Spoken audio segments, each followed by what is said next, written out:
বিয়ের 6 মাস পরে আমার স্বামী আমাকে ডিভোর্স দিয়ে আমার বড় আপাকে বিয়ে করে। লাল বেনারসিতে বড় আপার হাস্য উজ্জ্বল মুখখানা দেখে অবাক হতে ভুলে গেলাম। আপা কি করে পারলো আমার সংসারটা ভাঙতে? কি এমন দোষ করেছিলাম আমি? হঠাৎ বলা নেই কওয়া নেই আমার স্বামী আমাকে ডিভোর্স দিয়ে দেয়। তার এমন করার কারণ আমি তখন খুঁজে পাইনি, কিন্তু এখন বুঝতে পারতেছি নিজ হাতে আমার বড় আপা আমার সংসারটা ভেঙে ফেললো। কাটতে কাটতে সেদিন আমার বড় আপাকে আমি জিজ্ঞেস করলাম, তুমি কেন করলা আমার সাথে এমন? বড় আপা হাসতে হাসতে বলল, কেবল তো শুরু, তোর সকল সুখের উৎস আমি নষ্ট করে দেব। আমি বেঁচে থাকতে তুই কখনো সুখের মুখ দেখবি না। কথাগুলো বলে বড় আপা চলে গেল, আর আমি চিৎকার করে কাটতে লাগলাম। ছোটবেলা থেকে কোনো অজানা কারণে বড় আপা আমাকে দেখতে পারতো না। আমার খেলনা ভেঙে ফেলতো, বই খাতা ফেলে দিত।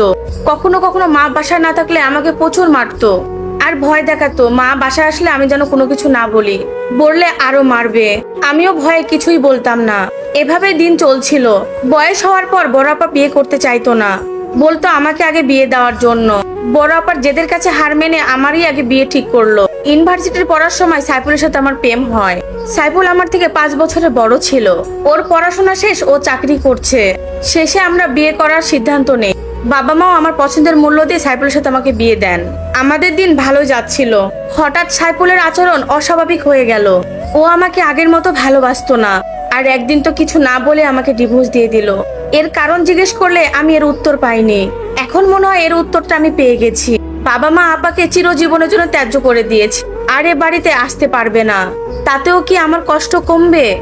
আপা আমার ভালোবাসার মানুষটাকে কেড়ে নিয়েছে। আর সাইফুল এটা কিভাবে করলো? ওর কি আমার কথা একটু মনে পড়েনি? আমাদের এতদিনে সাজানো স্বপ্ন এভাবে ভেঙে ফেললো।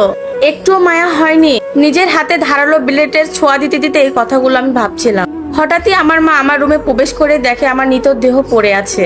আমার বাম হাতে রক্তের ধারা বইছে। আমার মা চিৎকার করে আমার বাবাকে ডাকলেন। আমার বাবা মাগরিবের নামাজ পড়ে মাত্র বসছিলেন। তৎক্ষণাৎ আমার মায়ের চিৎকারের শব্দ শুনে আমার বাবা দৌড়ে আসলেন। আমার মা